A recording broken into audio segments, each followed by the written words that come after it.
Magandang gabi po sa inyo mga kapatid dyan po sa Majuro Christian Church. Kamusta po kayo? At nawa po ay nasa mabuti po kayong kalagayan. Sa ngayon po ay ah, hindi po ligid sa inyo na nagkaroon po ako ng stiff neck ito sa aking leeg sa gawing kaliwa.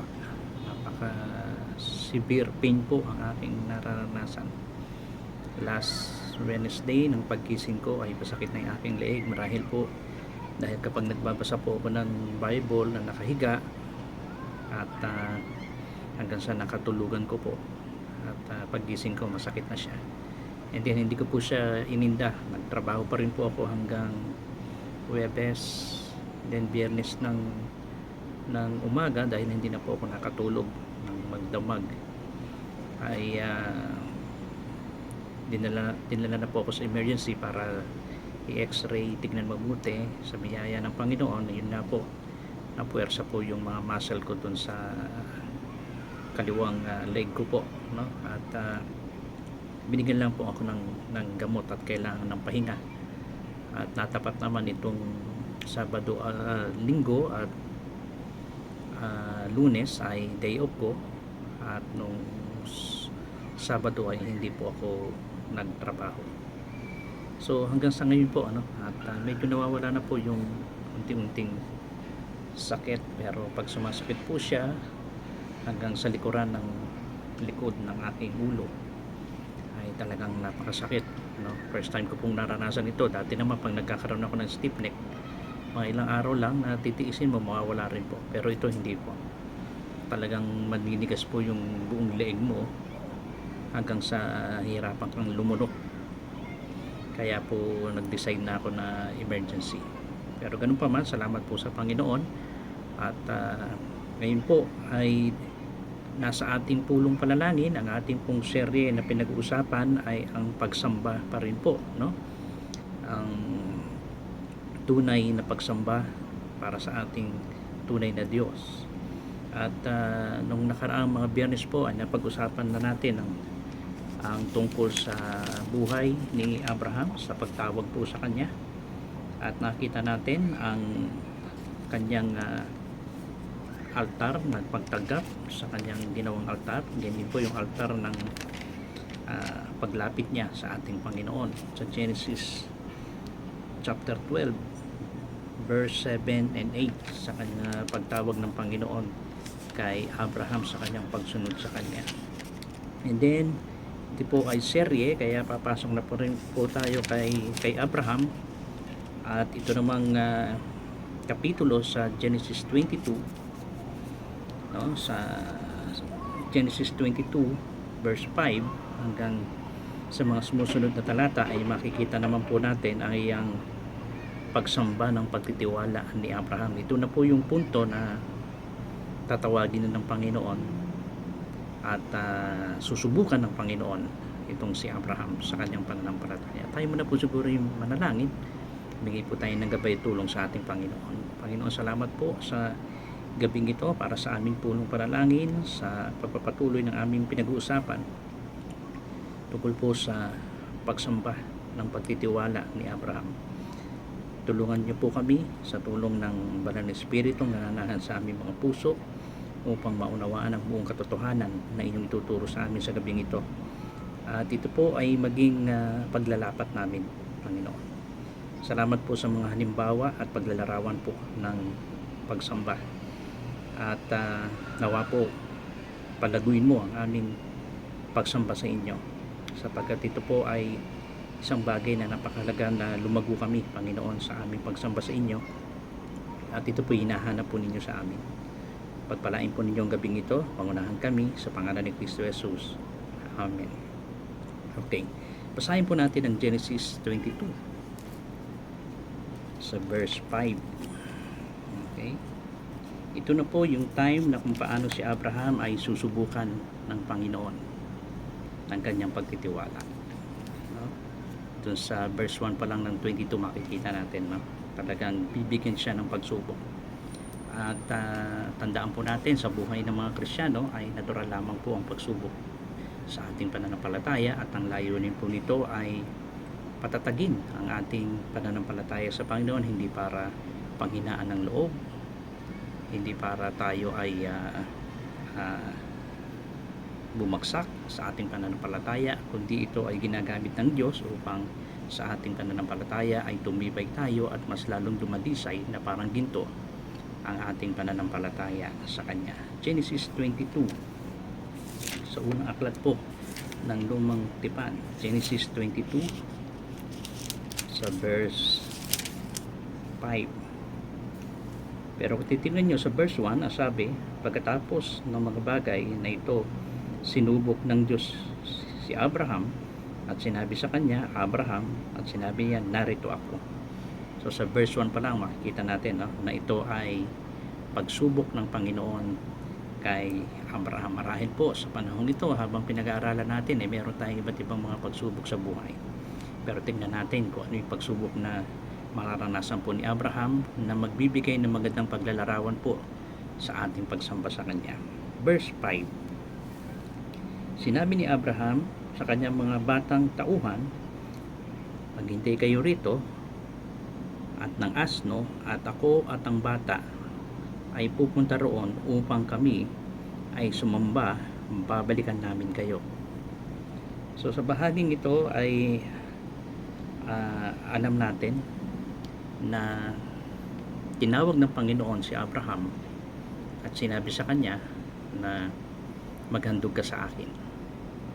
Ito po yung karaniwang ginagawa po na kanilang paghahandog, yung merong altar, and then merong isang kordero na papatayin nila, no? Sasaksakin doon, dadanak ang dugo doon sa altar, and then susunugin nila at magiging sama-sama mabangong samnyo para sa ating Panginoon. Sabi ng Panginoon kay Abraham, maghandog ka sa akin at ituturo ko sa iyo sa lugar kung saan mo gagawin ang pagsampang gagawin mo sa akin. So syempre ay ihahanda po ni Abraham ang mga kailangan niya, no?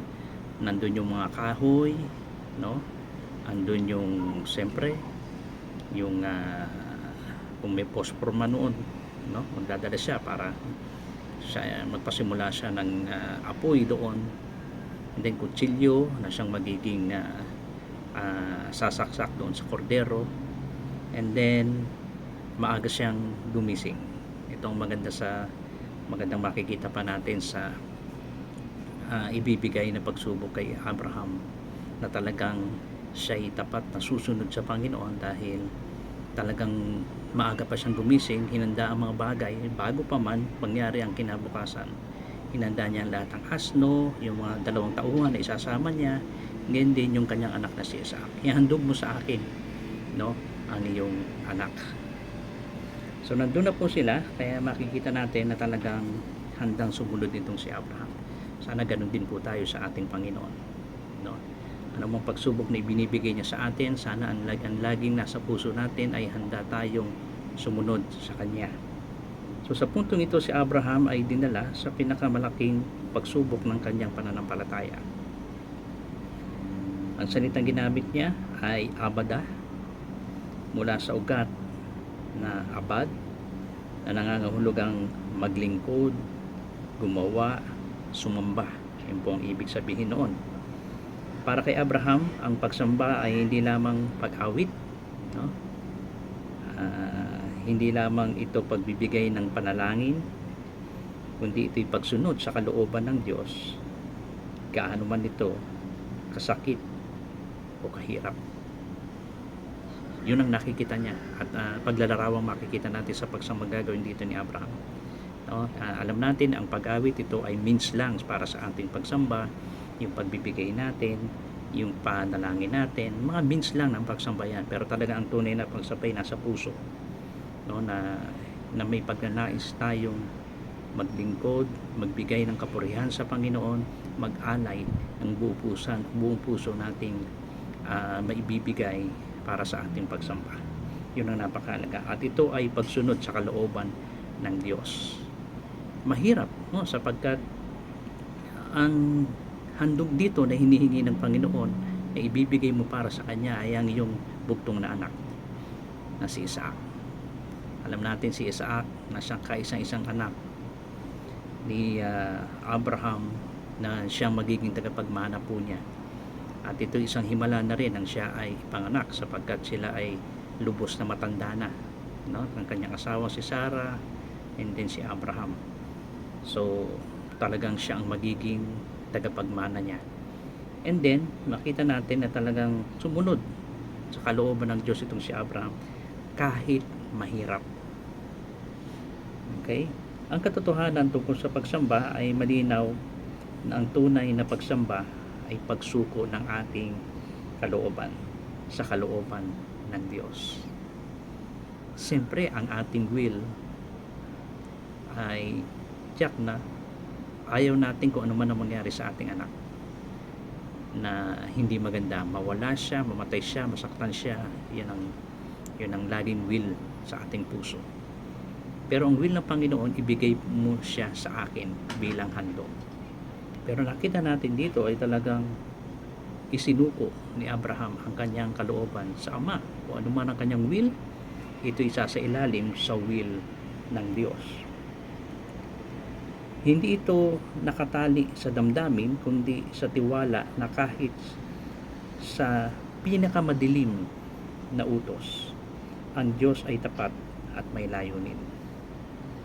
Ang sinabi ni Abraham, kami ay sasamba. Nasabi niya doon sa kanyang mga tauhan, iiwan ko kayo namin kayo dito. Ako at ang aking anak pupunta doon at kami ay sasamba, no, sa Panginoon. At babalik kami sa inyo. Ay ang pagpapahayag ng kanyang tiwala na may plano ang Diyos kahit sa gitna ng tila pagkawala. Alam ni Abraham ang magiging korderong handog ay ang kanyang anak. Pero nakaka-interes sapagkat alam ni Abraham, pag alis namin dito, babalik pa rin kaming dalawa. Nakita natin na talagang ito'y pagsunod po ng pagtitiwala. Kaya masasabi natin ito ay pagsamba ng pagtitiwala po ni Abraham sa Panginoon. No? Naniniwala siya na may plano at may gagawin ang Panginoon sa pagsambang gagawin po nila. Ito ay hamon din para sa atin sa ngayon, no? Ang pagsamba ay hindi lamang ginagawa kapag magaan ang buhay. Totoo po yun, ano? Minsan sabihin natin, ano tayo, seryoso at maayos ang ating pagsamba kapag smooth ang buhay natin. Marami tayong pera, maayos ang kalusugan, maayos ang pamilya, walang problema.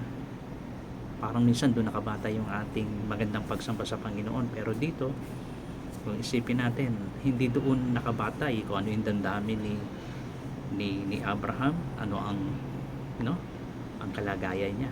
Talaga ang pinakamalalim na anyo ng pagsamba ay ang pananatili ng tiwala at pagsunod sa Diyos. Kahit hindi natin lubos na naunawaan ang kanyang paraan. Napakahirap, di ba? Kung isipin natin. Habang sinusunod ni Abraham unti-unti, siguro habang sila ay papunta na doon sa Moriah na bundok para doon niya ihandog na magiging kordero ay ang kanyang anak. Ano kaya nasa isip at puso nitong si Abraham? Parang napakahirap siguro humakbang, di ba? Papunta doon. Kaya makikita natin dito ay talagang ang larawan ng pagsamba rito ay talaga yung pananatili ng pagtitiwala at pagsunod ni Abraham sa Diyos. Na kahit hindi niya alam, hindi niya nauunawaan ang kaparaanan ng Diyos kung ano ba na mangyayari doon. Pero naniniwala siyang tapat ang Diyos, tapat ang aking Panginoon. Meron siyang magandang layunin sa mangyayari doon sa gagawin naming pagsamba para sa Kanya. Kaya Panginoon na siyang ating Jireh, no, na nagbibigay, ikaw ang nagbibigay ng lahat ng kailangan at ikaw ang may hawak ng aming mga buhay. Tulungan mo kami na sumamba sa iyo na hindi lamang sa saya kundi pati sa hirap.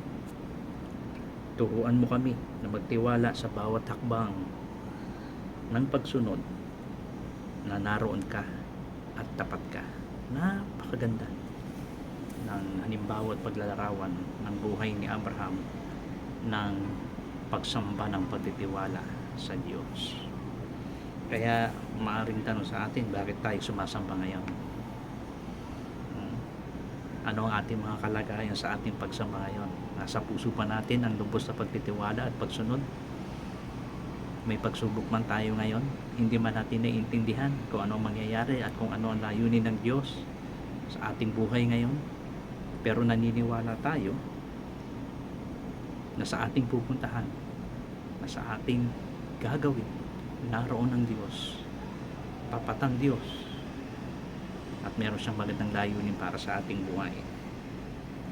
At handa mo bang ipailalim ang iyong kalooban sa kalooban ng Diyos?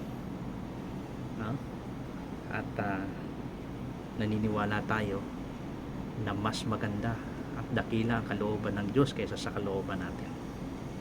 Sana po ganun ang ating pong uri ng pagsamba na maaaring ibigay natin sa ating Panginoon, ang lubos na pagtitiwala natin sa Diyos, no? Sa bawat sandali ng ating buhay. Ito po may mga susunod pa na makikita natin sa mga susunod na mga talata hinggil po sa pagsamba ng pagtitiwala ni Abraham. So ngayon, maaaring isipin po natin, saan nga ba nakabatay ang aking pagsamba?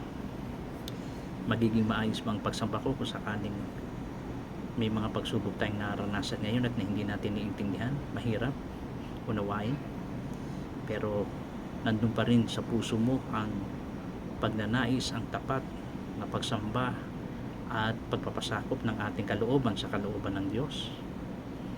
Sana po, no? Dahil ito ang isang magandang halimbawang ipinakita ni Abraham. At hindi natin makakalimutan itong kasaysayan ng kanyang paghahandog sa kanyang anak. Nakikita naman natin, hindi naman talagang nangyari na namatay itong si Isaac para maging handog, kundi ang Diyos ay naglaan ng ibang handog para ibigay sa ating Panginoon. So talagang mapapansin natin ay talagang sa lumang tipan pa lamang, sa lumang 5 aklat ng lumang tipan, nakikita natin ang iba't ibang magagandang paglalarawan po ng pagsamba. Mula sa paglikha ng Diyos, no, sa panahon ni Noah, sa panahon ni Abraham, nakita natin na talagang napakaganda ng paglalarawan at mga halimbawa po at pagpapakita ng maaaring ibigay nating pagsambang halimbawa. Kaya sana po ito ang layunin po ng ating pag-aaral hinggil po sa pag-aaral natin sa serye ng pagsamba. Bilang isang Kristiyano ay lumago po tayo sa paraan ng ating pagsamba sa Diyos, sapagkat hindi po natin maaaring hindi ibigay ito bilang isang tagasunod ng ating Panginoon Kristo. Ang ibigay sa tunay ng Diyos ang tapat na pagsamba na may bibigay natin.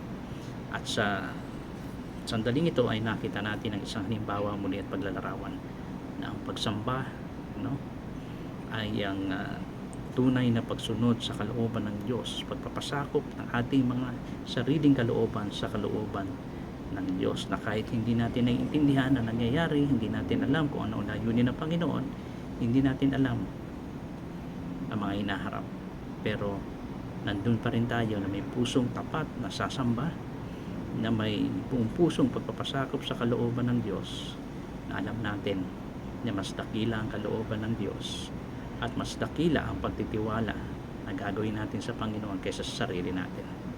Kaya nawa ito po ay maging isang halimbawa po muli ng isang tapat, huwaran at tunay na pagsambang maibibigay natin sa ating Panginoon.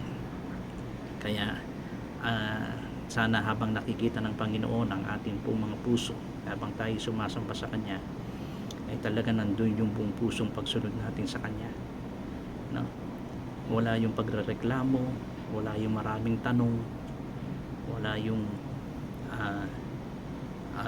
mabigat sa ating kalooban ang ginagawa nating pagsamba, kundi nandoon yung kasarapan, nandoon yung pagnanais natin na magawa ang pagsambang ito, sapagkat ng ating Panginoon ay dakila at nararapat na sambahin siya sa ating mga buhay. Napakabuti niya at napakadakila niya sa ating buhay. At kung makikita lamang natin kung ano ang layunin at kalooban niya sa buhay ng kanyang mga anak at kahit mismo sa ating mga sarili, talagang kahanga-hanga.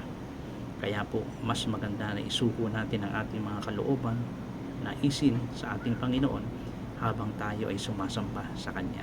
Mahirap man ang pagsubok na naranasan natin kanya-kanya sa ating mga buhay, no? Hindi man natin naiintindihan, pero buong puso tayong nagtitiwala na habang sumasampa tayo ng buong pusong pagtitiwala sa ating Panginoon, na meron siyang magandang layunin po sa ating buhay para sa ikabubuti ng mga nagtitiwala sa Kanya. Kaya nawa po ay nakita po natin at pinagpala tayo muli sa isang maikling debosyon at sa serye ng ating tinatalakay sa pagsamba series na ito, na ito po yung pang walo na, no? Part 8 na po ito. Kaya sana po ay unti-unti ay nauunawaan natin mabuti, no, ang iba't ibang mga paglalarawan po tungkol sa pagsamba, at tayo po ay nakikinabang ngayon at mas lalo tayo lumago at maging makabuluhan ang ating pagsamba sa ating Panginoon sa bawat mga halimbawa at paglalarawan na ating pong nakikita. Sa susunod po ay sa buhay pa rin ni Abraham, na may titignan pa tayong mga ilang mga talata para sa kanyang buhay, sa mga paglalarawan at patuloy na paglago sa pagsamba ni Abraham, na sana'y maging paglago rin po natin sa kaparaanan ng pagsambang magagawa natin sa Diyos. So purihin natin ang Panginoon at patuloy na magpasalamat tayo sa Kanya, no, na siya ay may layunin sa ating mga buhay para sa ikabubuti ng mga nagtitiwala sa Kanya. Tayo po'y manalangin. Panginoon, salamat po. Salamat po sa inyong kabutihan. Salamat sa halimbawa ni Abraham, na sana bigyan niyo po kami ng ganitong pagtitiwala rin, Panginoon, sa aming pong mga buhay na naranasan. Dumaan man ang iba't ibang mga pagsubok sa aming buhay, pero sana po sa kaparaanan ng pagsambang may ibibigay namin para sa inyo, gamitin po ninyo ito upang mas lalo kaming tumibay at lumago sa aming pananampalataya at pagsambang na paglilingkod namin sa inyo. Salamat po, Panginoon. Ikaw ang Diyos na dapat naming pagtiwalaan. Lagi kang gumawa sa aming buhay sa pagsamba ng pagtitiwala na maaaring maibigay po namin sa inyo sa bawat sandali ng aming buhay. Salamat po sa mga halimbawa, salamat po sa mga turo ng inyong mga salita, sa mga buhay at mga tao ng Biblia na ginamit mo upang maging halimbawa po para sa amin. Pinupuri ka namin, pinasasalamatan anumang mga pagsubok na naranasan namin ngayon. Hindi man namin naiintindihan sa ngayon, Panginoon, pero alam namin na meron kang magandang layunin para sa aming buhay. At ito po ay magbunga ng malalim na pagsamba, paglago sa pagsamba habang naranasan po namin ang iba't ibang mga pagsubok sa buhay. At ito'y gamitin mo, Panginoon, para sa kaluwalhatian ng inyong pangalan at para sa paglago ng aming pagtitiwala sa inyo. Pagpalain po ninyo mga kapatid sa Majuro Christian Church. Ingatan ang kanilang mga trabaho, ang kanilang mga pamilya, at patuloy na palaguin po ninyo ang aming pananampalataya. Ingatan niyo po kami. Salamat po. Ang papuri pa sa salamat ay aming pong ibinibigay sa matamis sa pangalan ni Kristo Jesus. Amen. Okay, maraming salamat po. Muli, patuloy po ninyong ipanalangin yung kagalingan po sa aking stiff neck. Sana lubusan gumaling na. Ngayon po ay medyo masakit pa rin, ano? Kapag namamali ang aking baling ng aking leeg hanggang sa likod po ng aking ulo,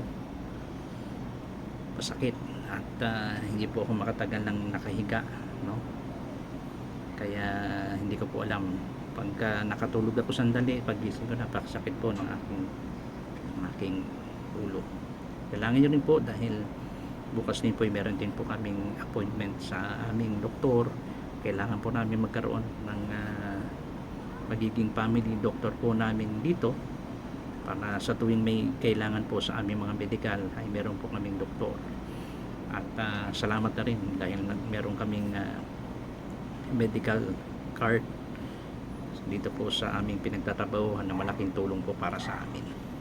Salamat po sa inyong mga panalangin at patuloy po tayong maglingkod sa Kanya, patuloy natin siyang sambahin at patuloy na tulong-tulong po tayo upang dalhin ang mabuting balita ng Ebanghelyo ni Kristo dyan po sa Marshall Island.